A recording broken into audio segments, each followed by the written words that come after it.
How to reboot restart your VPS using SolusVM. You can reboot your VPS via the SolusVM or command line. I will explain both one by one. Log into your SolusVM control panel.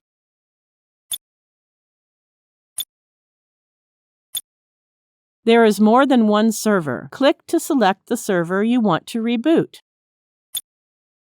Click to start the reboot of the VPS. It will take a few seconds to complete the reboot process.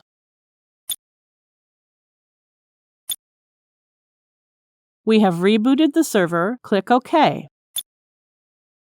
We can reboot our VPS via command line also. It is a better method for rebooting. Unlike the previous method, it first stops all the processes and then starts the reboot.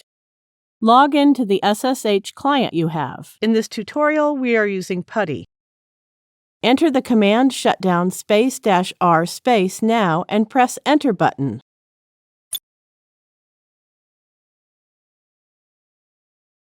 Click OK. We have successfully rebooted the server. Thank you for watching.